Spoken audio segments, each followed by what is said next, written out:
Hello, folks. I'm Josh McGee, and welcome to another episode of the Gateway to Soccer Show. Thank you so much for tuning in. As always, excited to get back to another show this week. I hope you all have had a great start to the month of February. The temperature has certainly taken a turn for the worse here in St. Louis, but that doesn't mean that the action in soccer stops. A lot to get to on today's show. Of course, we just wrapped up a transfer window. There'll be a lot of news coming out from that, but I'm very excited to be talking to you all once again this week. As far as the home studio goes, a couple of different brand new additions to it. Over here on this shoulder, got a brand new Club Atletico St. Louis t-shirt. I would encourage you all, and I will pump this at the end of the show once again, to check out the latest episode of Atletico TV. Ricky Garza and his mom Lisa make a huge announcement about Club Atletico's plans for this year, and I would encourage you all to check that out to keep yourselves updated on what their plans are and how they're going to be moving forward. And then over here on this shoulder, the pièce de résistance. I mean, one of the best jerseys going right now. That would be Nigeria's latest home jersey. Couldn't get my hands on the one they issued for the World Cup back in 2018, but this is the next best thing. It is so cool looking. Also, because it is the beginning of February, it's the beginning of Black History Month, and I encourage everybody to continue to learn and to honor those in African American and Black culture who have helped pave the way for others and have helped move this country forward in terms of civil rights in our history. So I got that Nigeria jersey back on Christmas. I also got this sweet St. Louis FC track jacket that I'm wearing here as well. So a lot to get to on the show. Again, a lot of it's going to be about the recent transfer window that we just had. It has closed, of course. We're on the home stretch for the end of the seasons, but I think there were a couple of different themes to take away from that window, but the biggest one being what I'm going to talk about here to start off the show. To set the scene, I want to talk a little bit about MLS and their stature among the other leagues in world soccer. It has been an age-old debate here in this country about the day when MLS will be on par with the other big European leagues. Maybe not so much in terms of exposure. Those leagues are going to have a huge head start. They create such big revenue. But in terms of quality, in terms of producing quality players, is there going to be a day when MLS can consider themselves a peer with the likes of maybe Premier League or La Liga or some of those other big leagues? Of course, over their history, MLS has basically been their own individual entity. They've had a lot of different players play in those leagues, but they've had very few make the jump to Europe, much less thrived over there in Europe. You've had to be one of America's best to have any type of success over the past few years there in Europe. That, of course, has changed, and I think there's no better indication of that change than this past transfer window. MLS saw a slew of players join European clubs on transfer deadline day and overall, of course, in the month of January. I want to highlight a few of them all before I make my larger point. LAFC forward Brian Rodriguez secured a loan move to Spanish second division side UD Almeria. You had FC Dallas Academy product Brian Reynolds secure a loan move to Serie A's AS Roma with an option to make the deal permanent here in the summer. You had Orlando City SC's Daryl Dike, after a very impressive rookie season, secure a loan to Barnsley in the English League Championship. Joining him in that league as well will be DC United's Paul Areola, who will be teaming up with former Seattle Sounder winger Jordan Morris at Swansea City.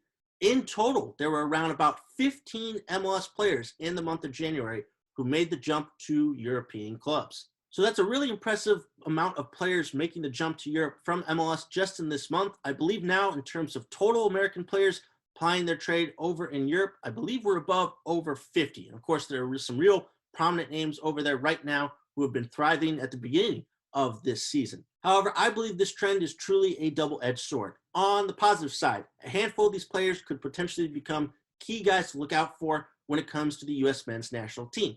Think about the couple of Philadelphia Union guys, Brendan Aronson and Mark McKenzie. Of course, you've got Jordan Morris over at Swansea City. It's important for these guys to secure these moves, to get playing time, to continue their development, and go up the best that Europe has to offer. If they continue to develop at the rate that they have been doing, they're going to be great assets for the U.S. men's national team going forward. It also helps to carry the momentum of U.S. players and players from MLS already in Europe, already thriving. There have been a slew of those types of guys already this year. You think about someone like a Weston McKennie at Juventus, just how successful that he has been. And then, of course, you've got European guys who have been there for the most part, like even recently, Schalke's Matthew Hoppe and what he's been able to do. He just secured his first professional contract.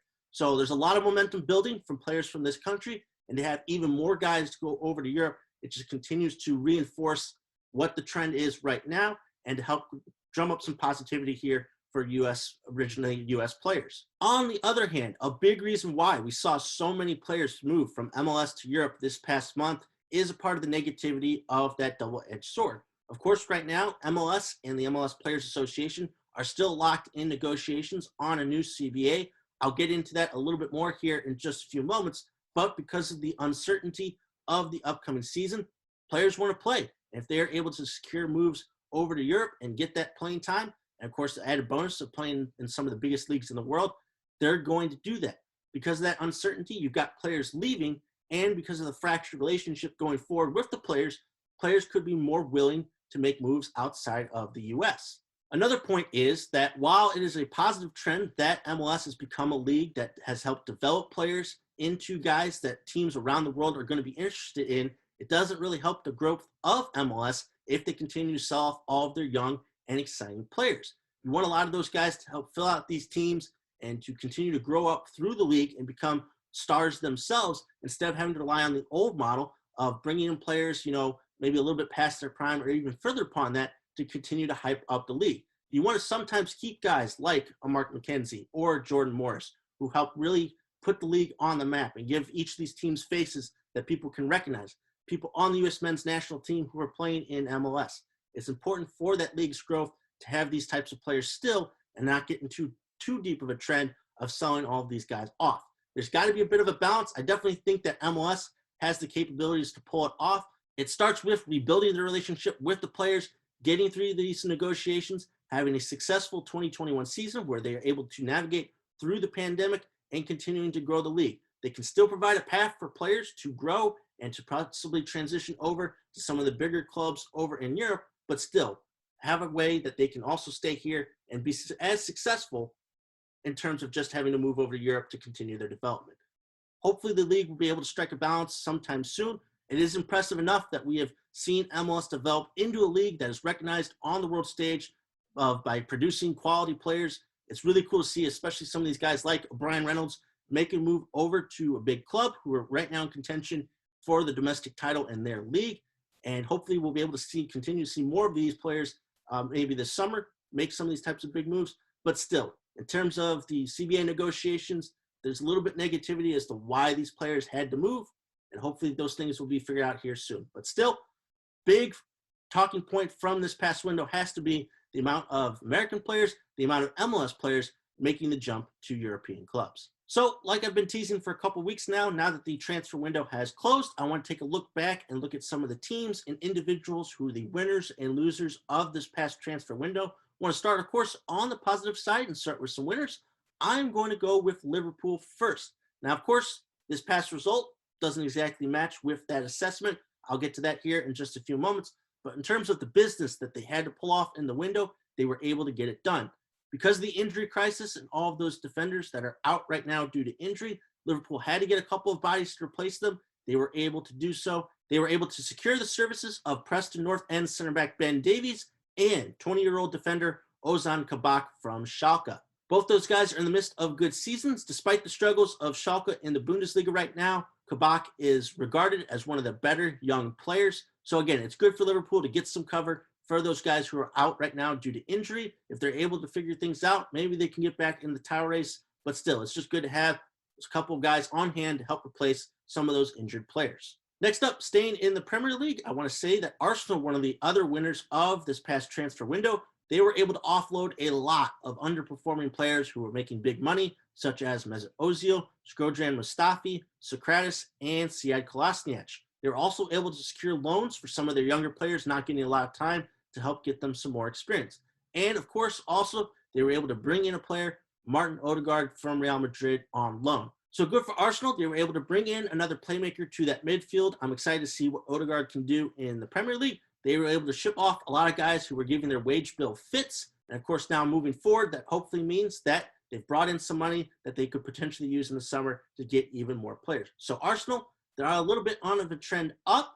And hopefully now, with some of these guys gone, they'll be able to even make more of a jump here in the coming months into next season. Next up, another winner from this past transfer window was Chris Richards. The U.S. men's national team center back secured a loan move to TSG Hoffenheim in the Bundesliga from Bayern Munich in order to gain more experience.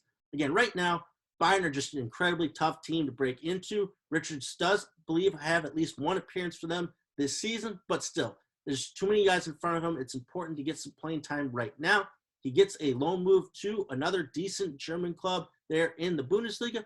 Hopefully, he'll be a consistent figure in that side, get all that experience, which again only helps out his time with the U.S. men's national team. So good on Chris Richards to secure a move, to get more experience. Looking forward to seeing more of him here in this Bundesliga season. And lastly, kind of a 2-for-1 winners here. I wanted to highlight both RB Leipzig and Sevilla because I believe they got the two best players here in this window. For RB Leipzig, they picked up Dominik Szoboszlai, and for Sevilla, they picked up Alejandro Gomez. Again, two excellent attacking players who are great playmakers, can score as well, but provide great service into the box, and are just a lightning rod for defenses to draw attention away from other players and to really open up things for their team's offenses.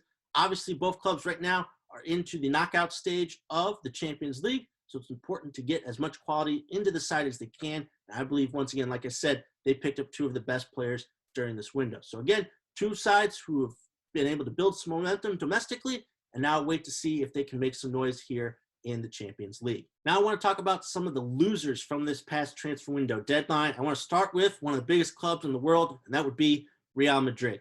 Madrid were unable to bring in any players during this window. Of course, they let Odegaard go to Arsenal, and they let Luka Jovic go back to Eintracht Frankfurt.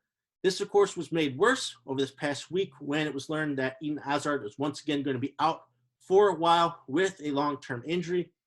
I think it was a bad call by Madrid not to bring in anybody. They are locked in a tight race in La Liga. They, of course, are in the Champions League knockout stage, and to not bring in any reinforcements to a side that seems to be a little bit thin over the past few years, some aging players as well. You never know, like with the Hazard injury, when those things could come up. So not to bring in any more depth and to let a couple guys go, I think it was a bad call. Madrid obviously have the resources.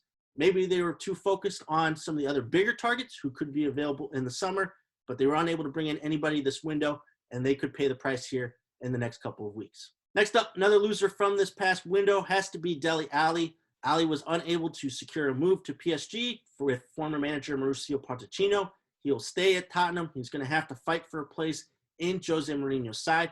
We have barely seen Alli this past season. Think about it. He was supposed to be one of the bright young stars for Tottenham alongside Harry Kane. Now he's been basically non-existent. I don't think he has much of a chance to break into Mourinho's side. Just doesn't seem like the type of player that would fit in that system. And also, once you get on Mourinho's bad side, there's pretty much no coming back from that. So disappointing that Alli will not be able to continue his development at such a big club like PSG.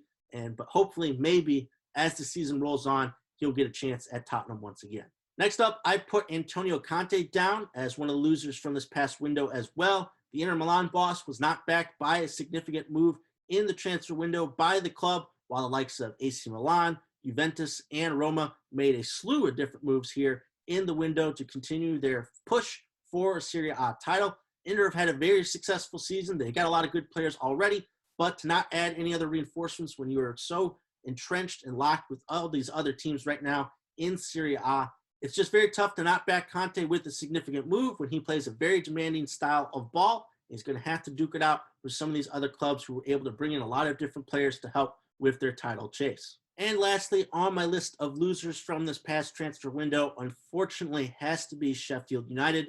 While Fulham and West Brom were able to make a couple moves before the deadline to help bolster their club in their fight to avoid relegation, Sheffield did not make a move despite being 11 points from safety. Pretty much seals their fate. They've accepted it. They've thrown up the white flag. It just stinks because of the success that they had last year and what they were able to accomplish in their first year back up in the top flight. Not making a move pretty much, is the situation that they have to deal with, knowing that most likely they're going to be strapped to cash as they get relegated back to the championship.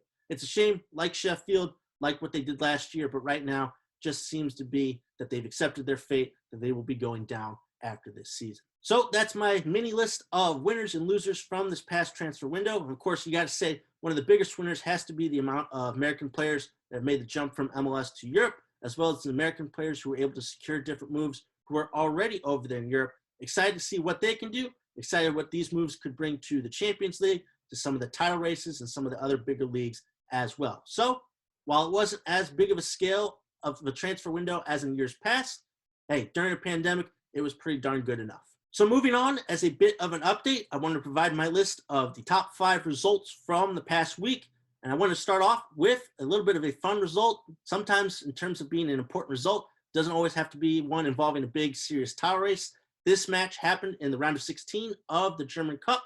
It was between Rot-Weiss Essen. Yes, I'm like, who is Rot-Weiss Essen? Well, they play in the 4th division of German soccer, and they took it to Bayer Leverkusen of the Bundesliga, upsetting them 2-1 in extra time. Leverkusen actually took the lead in extra time, but Weiss Essen were able to get the last 2 goals in order to secure the victory. And I looked it up in terms of the wage scale of the 2 clubs.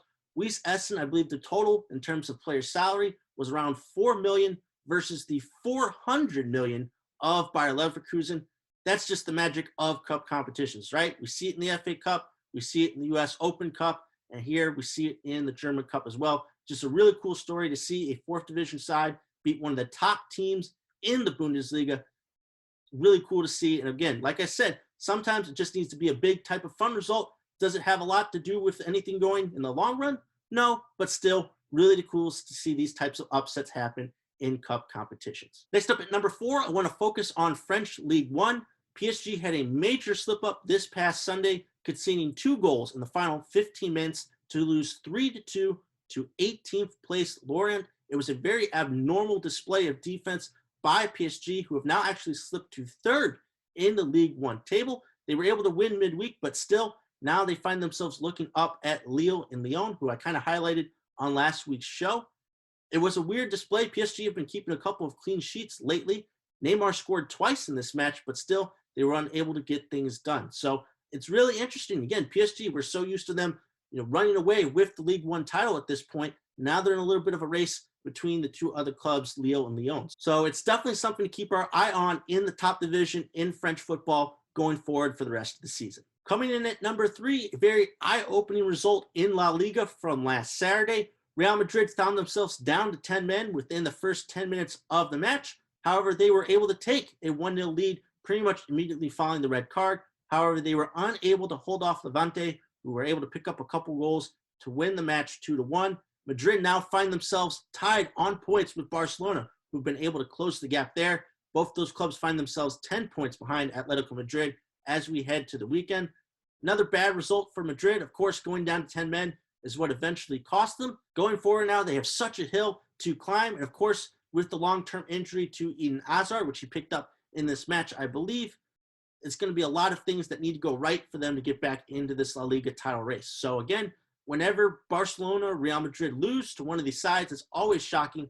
But in the midst of how the title race is playing out in La Liga, this was a huge result and a huge missed opportunity there by Real Madrid. Next up at number 2, it's impossible to ignore this result based on the scoreline. A red card in the 2nd minute was the beginning of a long, painful day for Southampton, who would finish the match with 9 men and tie their own record of largest margin of defeat in EPL history, losing 9-0 to Manchester United. 7 different United players scored in the match, with Anthony Martial leading the way with 2 goals. Obviously, the red card early on for a very terrible challenge on Scott McTominay is what set up this match, but still, Southampton once again looked unable to combat the odds and combat the circumstances. And United were on their form that day, just getting contributions from all over the place.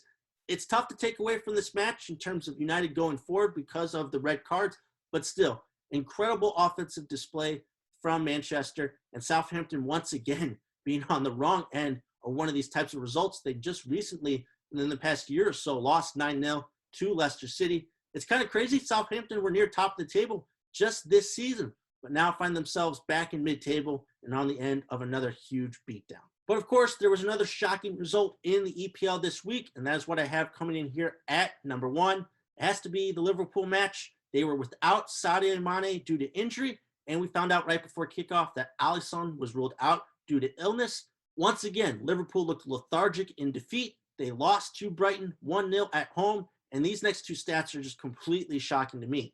This is the first time that Liverpool have lost back-to-back home matches since September 2012, and their last home goal was versus West Brom on December 27th of last year.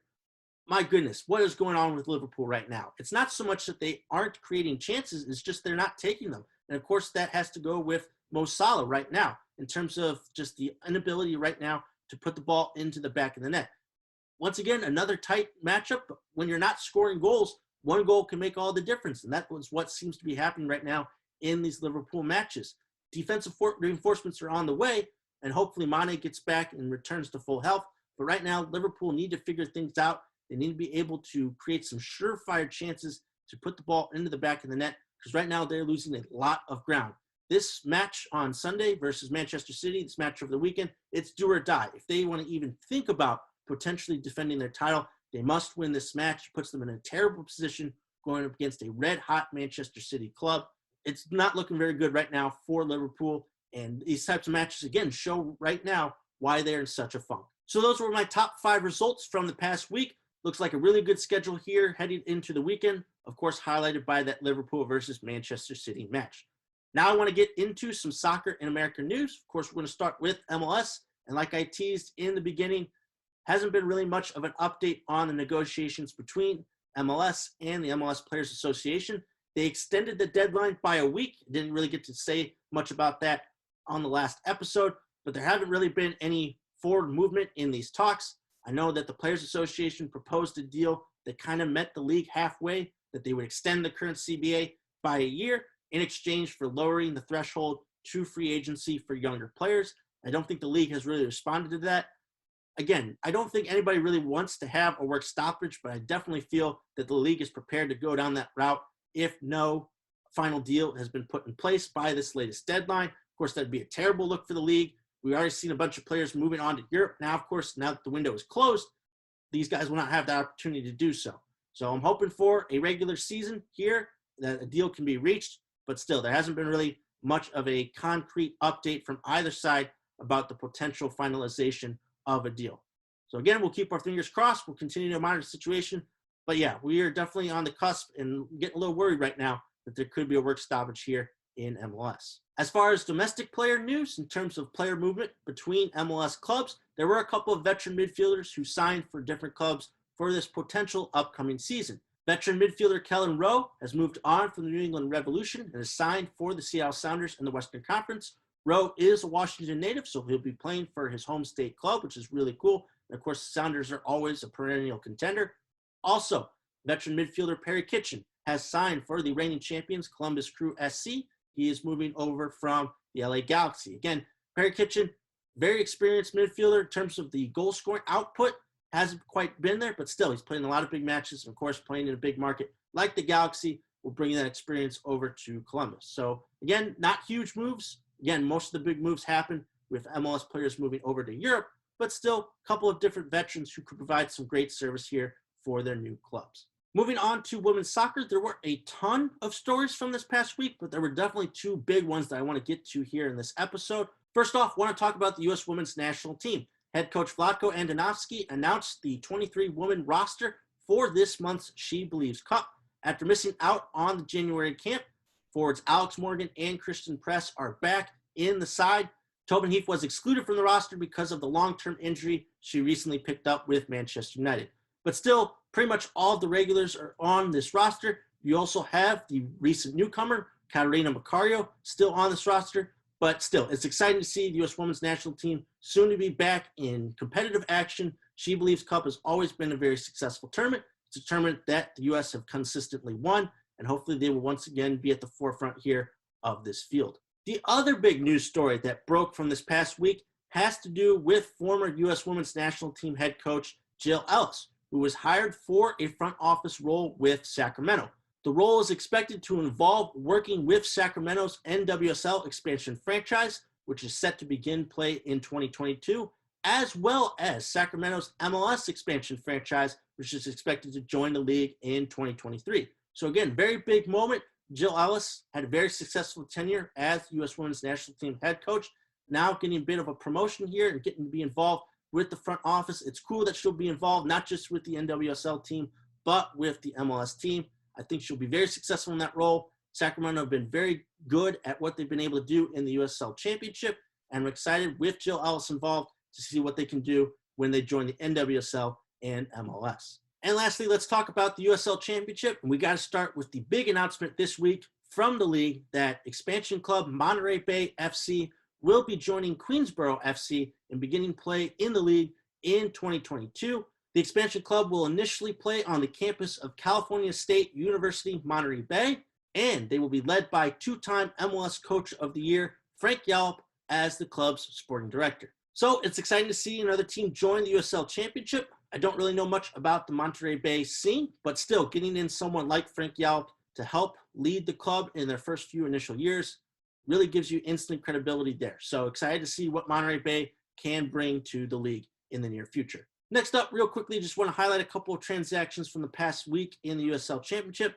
Starting off with New Mexico United announcing the signing of veteran midfielder Michael Azira. Azira has spent the last 2 seasons with the Chicago Fire in MLS and has surpassed over 125 appearances in MLS over the past 7 seasons. So New Mexico getting a very good veteran midfielder who's got an excellent presence in the center of the pitch. I believe he plays just in front of the defense, but still getting someone with that type of experience at the top flight, bringing them down here to the USL Championship should be able to have instant success and hopefully help out New Mexico, who've been pretty quality side over the past few seasons in the USL Championship. The other transaction I wanted to mention was Oakland Roots SC announcing the signing of goalkeeper Ben Bowery.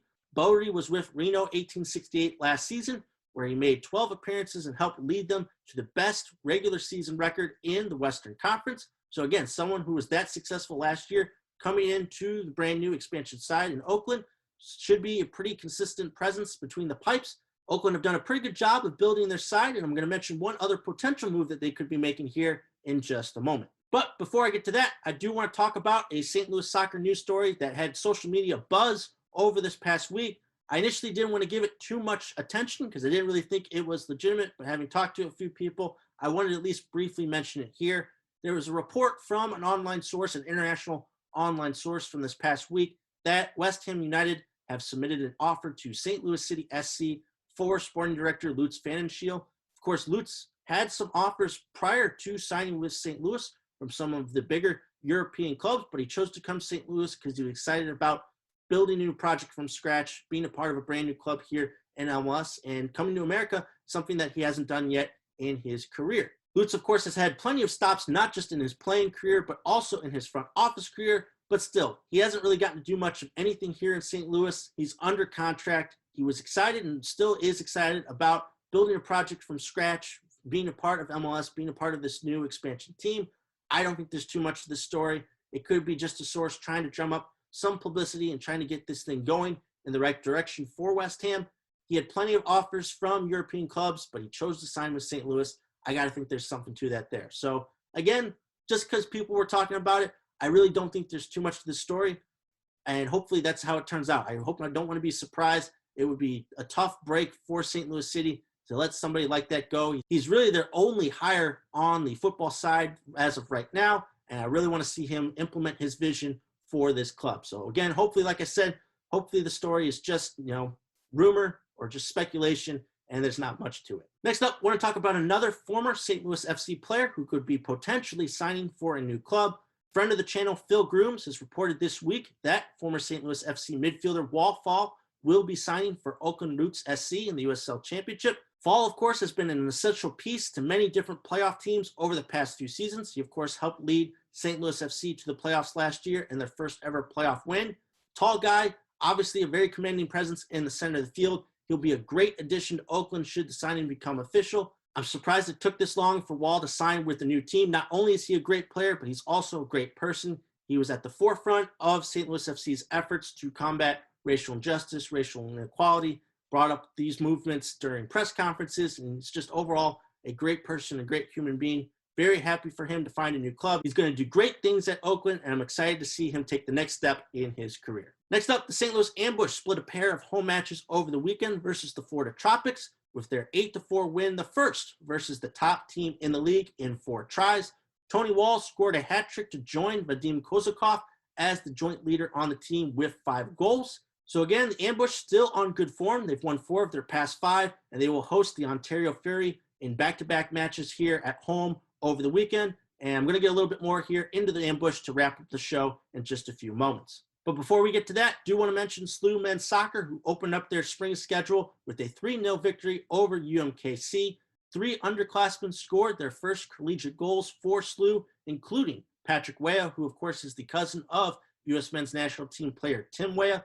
SLU will host their second home match of the season on Sunday when they take on Missouri State. It'll be really cool because it's going to be a doubleheader because the SLU women's soccer team will open their season in the morning versus UMKC. So again, great start for SLU men's soccer to get on the board with that early win. SLU women's soccer about to start up here soon. Good to see both those clubs getting back into the swing of things and giving those players the opportunity to play at the collegiate level. So to wrap up the show, I wanted to bring in a guest who has his hand in a lot of different aspects of St. Louis soccer, someone who really knows his stuff and who is always a fun conversation.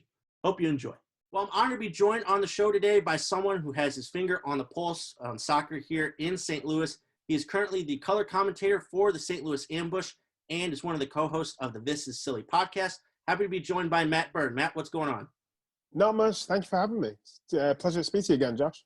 Well, it's good to be talking with you again, catch up, because, of course, we haven't been able to see each other since the end of the St. Louis FC season and all that's gone on since then. But I wanted to bring you in to talk a little bit about some of the different things that you're involved with here in St. Louis. Let's start with the Ambush, since you are part of the broadcast team there. They're the only ones really going on right now in St. Louis, and they've been on a bit of quite a winning streak recently. They had it ended last week by the Tropics, but they were able to take one back. It was their first win versus the top 10 in the league in 4 tries. They've won 4 of their past 5 matches. So from your perspective in calling the games and watching them, what has led to this good form to start the season? I don't know, honestly, because the preseason was pretty bad. I'll be honest with you. It was they had the Central Cup and they went 0-3, and I'm like, uh-oh. You know, they had a lot of trouble scoring. And then they played the first 2 games of the season away in Florida, who are a good team, and they went 0-2 down there. So, you know, they were 0-2 on the season, but 0-5 when you consider preseason. I'm like, oh, this isn't good. And then all of a sudden, they just got on this roll, and they started getting goals chipped in from a lot of players. I think they've had 13 or 14 different goal scorers in the last 5 games. So everyone's chipping in, and you know, the win against Tacoma was huge. Tacoma is a really good team, but they went to Kansas City and beat them a couple of days before they came to St. Charles. And, you know, I think it's a measure of the Ambush, the fact that they can beat teams now that they typically would have got blown out with in the past. And again, the Florida game last weekend was another, you know, marker game for me. Obviously, they're 1-3 against Florida, but the fact that they were the first team to take a win off them, I think, is a bit of a statement game. The Ambush have found a way to win close games. They've found a way to close out games, and they've found a way to win ugly games, you know, by the odd goal. And they're not a flashy team, the Ambush. They're not a Baltimore Blast. They're not a Milwaukee Wave. They're not a San Diego Sockers that all just blast teams and, you know, pass around them and score at will. The Ambush are a grind-it team. They're a very blue-collar team. They're a workman-like team, and they really do have to graft for every single result they get. And they're a St. Louis team. Honestly, they're a St. Louis team. We're a blue-collar town. We go to work every day, and that's the type of team the Ambush has become. And I don't think that Everton, the coach, has the biggest budget in the league. There's a lot of teams out there that spend a lot more than the Ambush, I think, and the squads show that. But I think what Everton's done, he's built a team of workhorses, essentially, guys with chips on their shoulders that feel like they've got something to prove. And you know, but also with that, they've brought in some really good players too, like Max Ferdinand. Tony Walls has come back, and the Brazilian contingent that he's brought through from Brazil, the Dudukas, the Felipes, the McGees, have been a welcome addition too. Well, I think it's been positive because of how last season ended. A little bit of the disappointment once the comeback came and they kind of slipped through the cracks at the end and weren't able to challenge for the playoffs. to bring a lot of those guys back and to see them thrive in these seasons. I mean, Max Ferdinand is the co-league leader, is up there with the league leads and assists, and he's been doing some great things in the creative parts of the field. But to have that kind of consistent presence there on the field, you mentioned a couple guys who are doing quite well. I wanted to ask that because obviously with the preseason and the start, things have completely changed from that standpoint. I know that despite the circumstances of the season with the pandemic, we don't really know how things are going to finish. The schedule's getting released by the month. But in terms of off of the back of this form, have expectations kind of changed a little bit? Is this a team now that is sort of expecting to make the playoffs?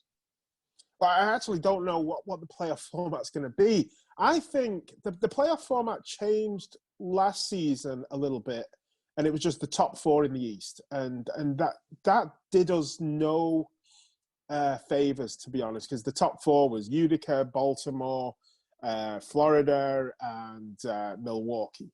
And then it was either us, Kansas City, and maybe one other.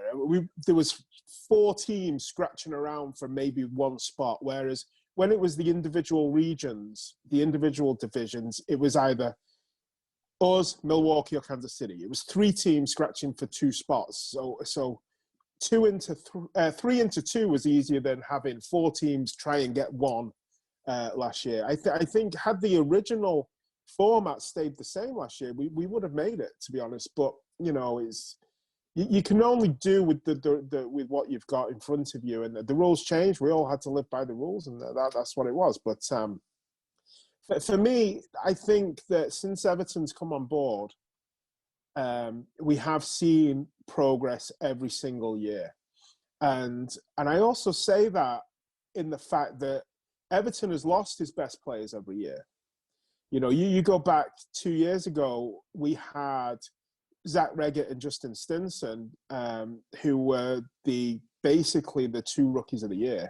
He lost those guys. They had standout years. He immediately lost them. And he's had to go out every single year and replace the guys he's losing, and that's very hard.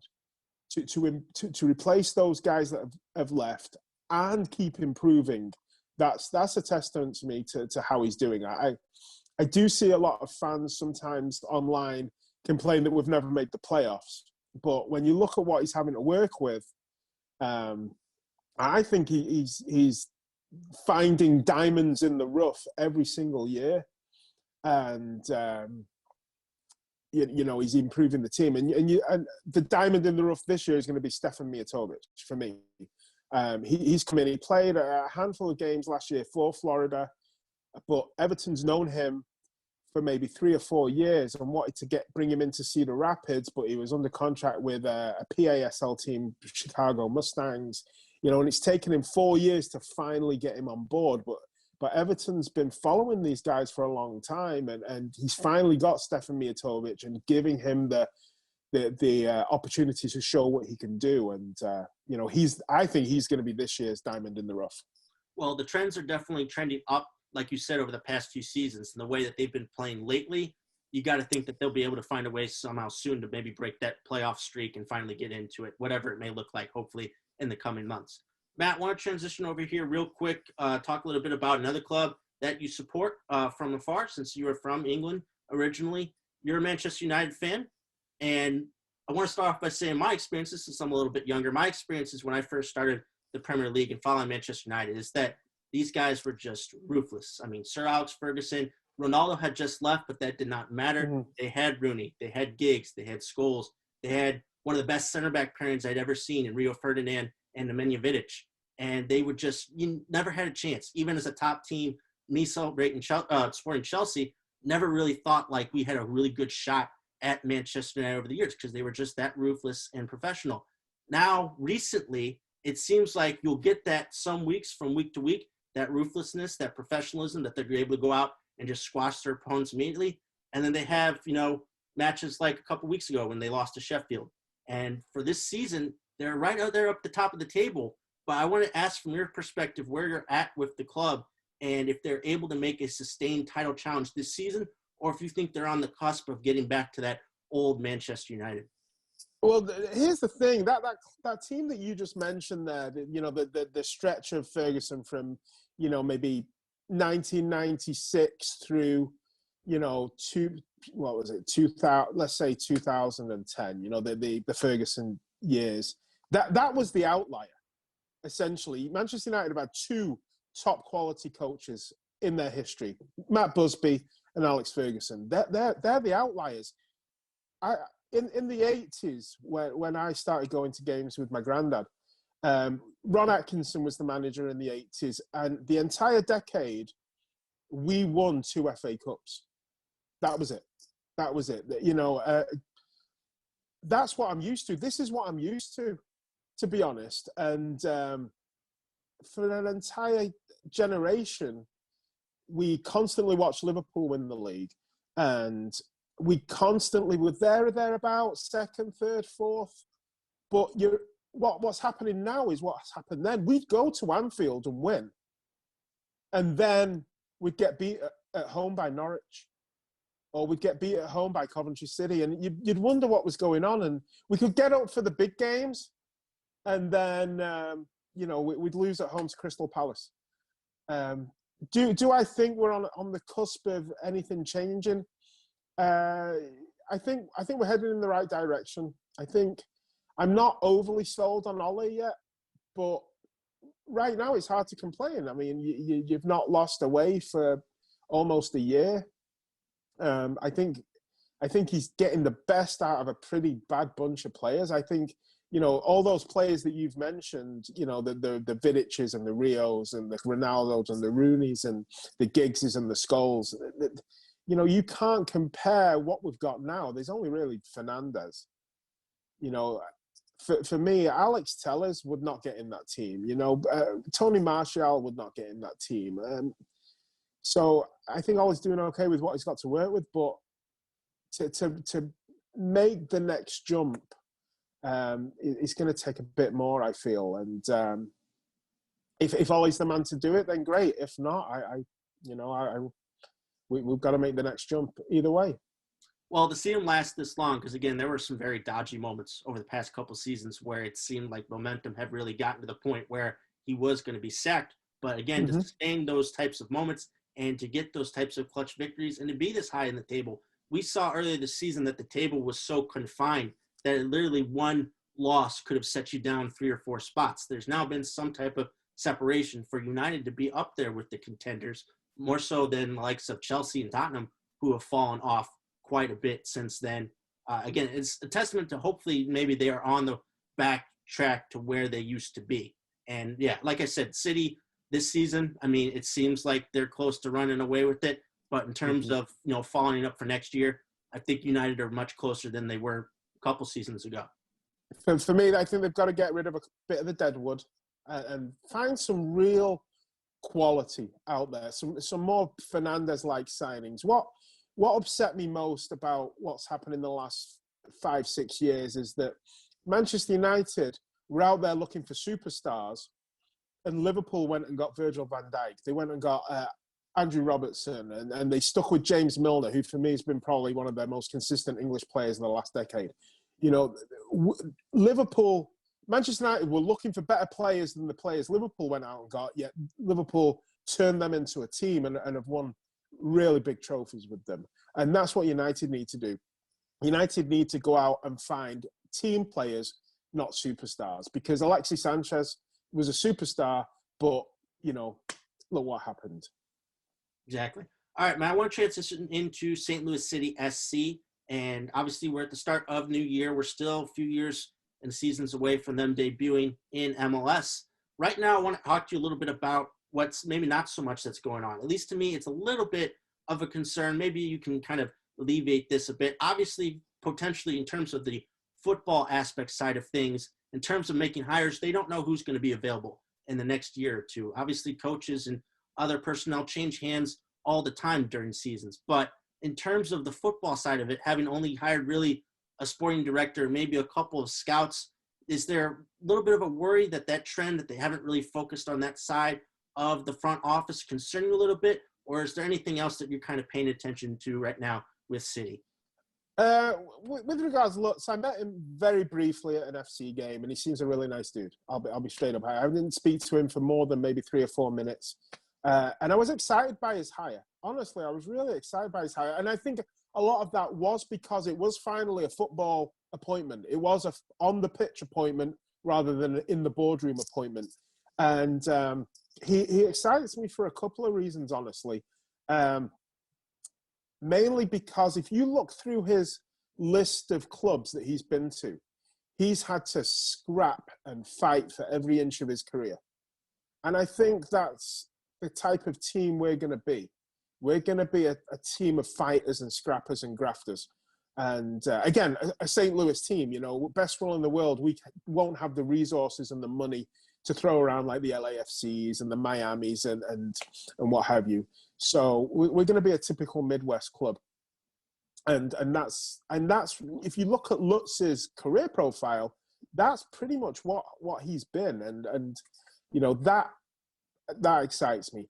On a couple of the scouts they've mentioned, I don't know Tim Twellman. Honestly, he's obviously got the name recognition, but from what I've heard, he's a nice guy. But I think we're going to have to wait and see for the cake to be baked and see if it tastes any nice. You know, we'll have to see whether the proof will be in the pudding and see what they come up with. Again, you can only judge them with the results. It'd be interesting to start seeing once they get the academy teams kicking off and seeing how we're doing.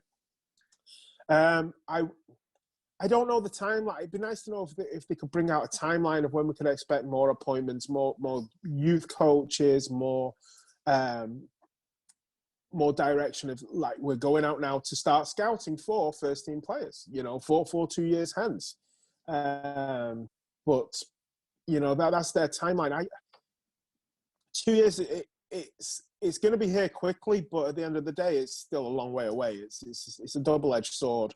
It'll be here before we know it, but there's still plenty of time for these decisions to be made. So I was going to say, I really like the point that you made about the timeline. I think hopefully, you know, as they get more of the type of social media and kind of the more other front office personnel in, they'll be able to provide that a little bit more and have people to do that.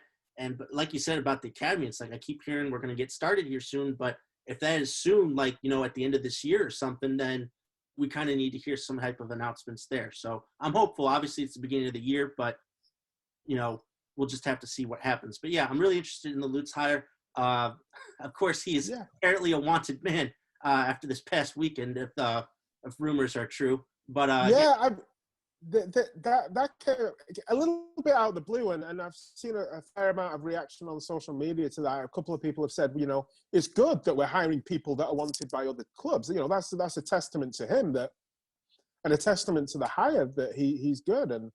And then I've seen other people say he won't move. You know, he loves it here. He's come out and said all the right things about St. Louis. But if you also look at his career profile, he's never really stayed at one place a long time. So, you know, maybe his head will be turned. But on the flip side of the coin, I also moved around a lot. And at some point, you've got to settle down. And I settled down in St. Louis. So if I like it here, why wouldn't he? So, I mean, I don't know. It's his call. If there is truth in the rumor, then, you know, it's his decision to make. For sure. Just something to look out for here in the coming months. Matt, I want to transition over to your work with the Luligans. I think over the years, seeing the group develop kind of in the way that, even though you guys started before St. Louis FC, kind of see you guys kind of blossom alongside St. Louis FC and transition to all of the work that you guys have been able to do. You guys have a big announcement coming up on Friday night about the kind of the end of the year type tallies for the charity work that you guys do, for the couple of other different campaigns that you guys have done. And you guys have smashed records, you know, over the past couple of seasons.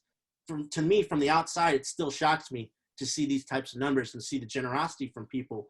But as you guys have developed over the years, does it really shock you guys anymore? Or is this more of the standard that you guys are able to get this type of engagement and this type of funding through the charity work that the Luligans have been able to do? First of all, I don't do a lot of work. Honestly, there's a bunch of people behind the scenes. There's Mitch, there's Brad, there's the tailgate crew, there's Sarah Robertson, there's a whole host of people behind the scenes. Stuart with the TIFOs. There's way more people that do work than me. So I do want to say that there's a bunch of other people, especially behind the scenes. That said, it was Brad's idea.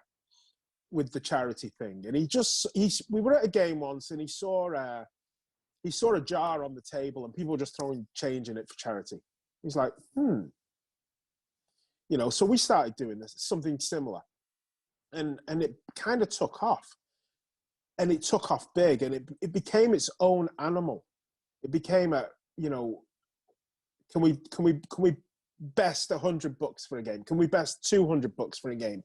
And we couple it with we started a charity soccer game.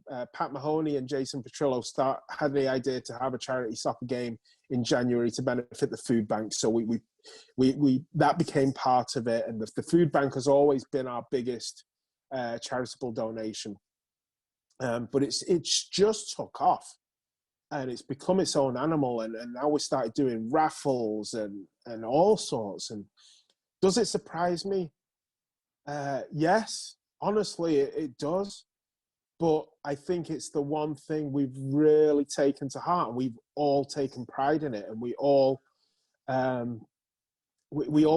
feel like we have some ownership in this. And Wolf, it's just become this massive thing that we're really proud of, and it surprises me, but it doesn't surprise me because I know the people that I used to hang out with every home game are really good people. They're really good people, and they give a lot of money and a lot of time, and we take a lot of pride in it, and as they should, honestly. Well, it definitely takes a collection to do all of the work, like you said, that you guys do. So I'm glad you mentioned some of those people. I've met some of those people, and it's been a pleasure to see them be so passionate about this type of work and to take that up and to do this for St. Louis. You guys are a part of the reason why we're getting an MLS club here in a couple of seasons. So it's really cool to see how you guys develop. But I want to ask you maybe about a topic that hits more close home to you and your life and your that you lead as part of a supporters group. You have kids, one of which I think might be more of a better media journalist than either of us already at this point in his young career. But you've acclimated quite well, balancing, being a dad and being a part of a family and as a part of a supporters group. With St. Louis City coming in a couple of years, there will be a lot of families that want to kind of get involved with what's going on there, and possibly some who want to be with the supporters group, but they don't know quite how to maybe engage or to how to balance, having kids and being able to participate in those types of things.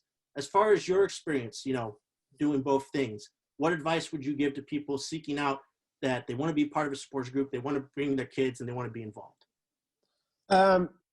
First of all, I got involved with it. I moved to Akron, Ohio, and I joined a local supporters group there for the college team. And it was just something to do.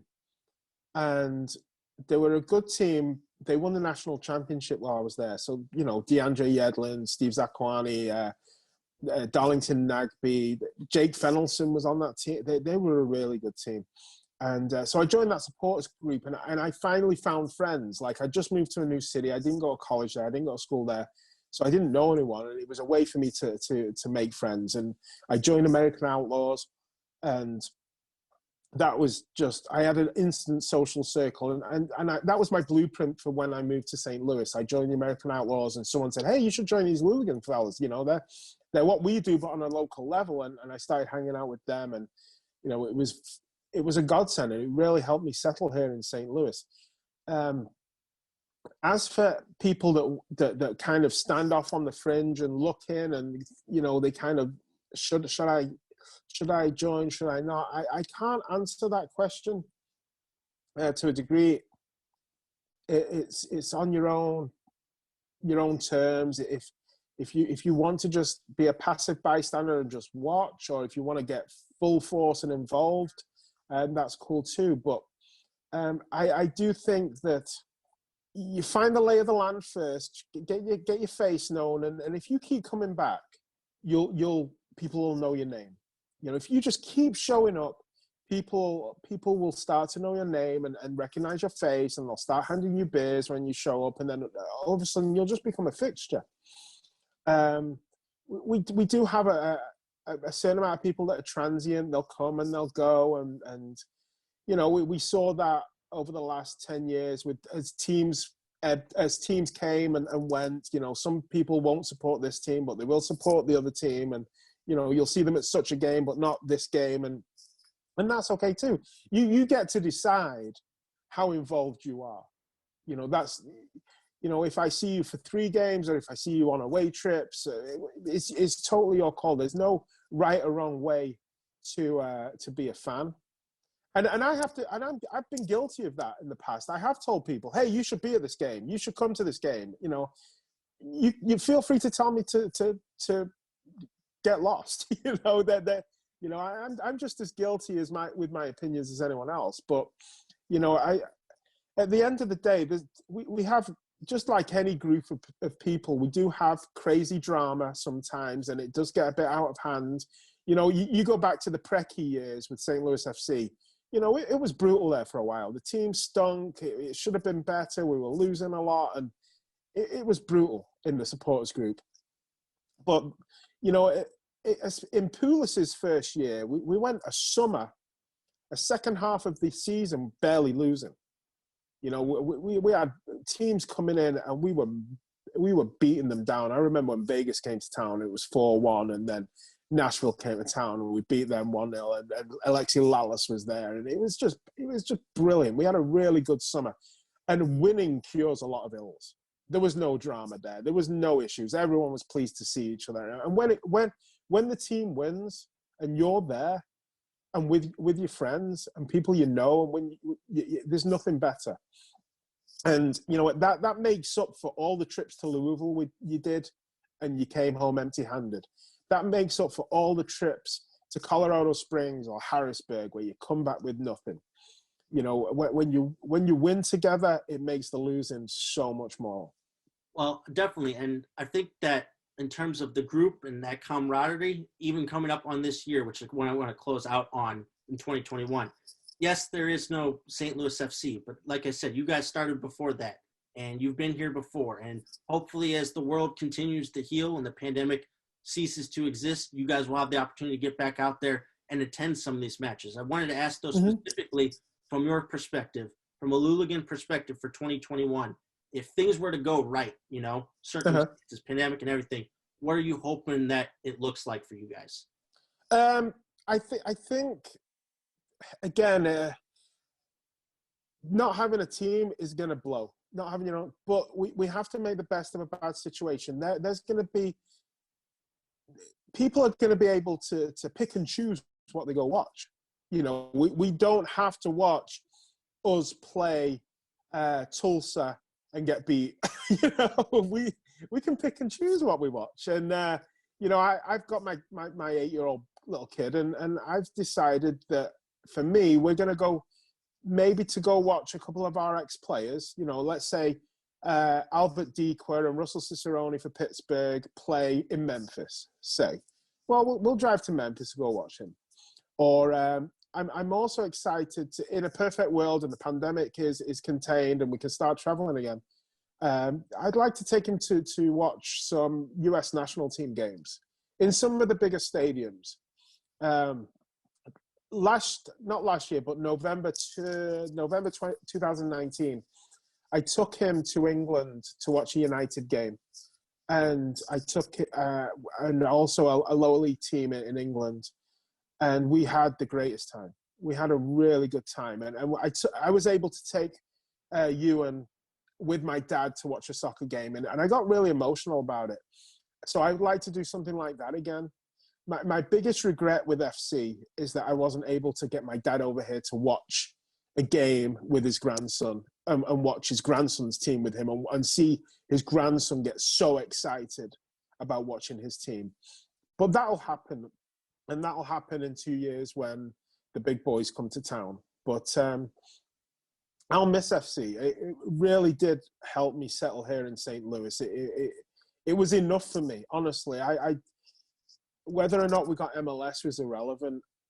St. Louis FC was my club, and I loved it. I loved it like I love Manchester United. I loved it like I love England in the World Cup, and I loved it. It was enough for me, and if other people want MLS and are excited for MLS, that's great because more people getting invested in the game is a good thing. More soccer is a good thing.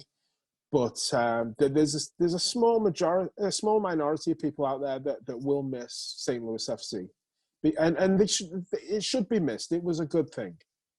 Well, it'll be missed, and it'll be part of our soccer history, of course, and part of the great moments of soccer history. That can't be taken away from anybody. So but it's good to get those types of memories and to say these types of things. And again, hopefully sometime this year, there'll be plenty of more opportunities to make more of those types of memories wherever you'll be able to watch soccer matches. But Matt, thank you so much for joining me. Before I let you go, I want to ask you, for people who are interested in watching the Ambush broadcast, I know there's kind of a specific Facebook type deal set up. Can you kind of give a little bit of those details? Yeah, just follow the Ambush on Facebook. It's a Facebook pay-per-view type deal now. They have to find revenue from somewhere. So they've switched from YouTube to a pay-per-view on Facebook. Either click a like on St. Louis Ambush, and the games are broadcast, though, through the Major Arena Soccer League Facebook page. So give that page a like, too, because that's where all the games are, and you can find the Ambush games pretty easy. Gotcha. And again, I would tell people, check out the Luligans social media accounts Friday night for their big announcement. And also, if you want to hear more from Matt, check out the This Is Silly podcast. They do some excellent work there, and you guys are hilarious. I think that's the main thing about it. You guys even said it. Honestly, that's what makes the show, is you guys' back and forth. So thank you. Appreciate it, man. Mitch's Newcastle will do a little bit better so that he doesn't sound so calm. But anyway, Matt, thank you so much. Looking forward to more. Thank you, sir. He's down the road, okay? Thank you, sir. Thank you for having me. My thanks to Matt for joining me on the show. That'll do it for this episode of the Gateway to Soccer Show. Thank you so much for tuning in. As always, don't forget to like, comment, and subscribe to my YouTube channel. And again, I would encourage you all to check out the latest episode of Atletico TV. A lot of great discussion topics on this week's episode. But again, the main thing is to check out the big announcement about Club Atletico and what they will be up to here in 2021. Again, thank you so much for tuning in. Can't wait to be right back here next week with another great episode. Have a great weekend.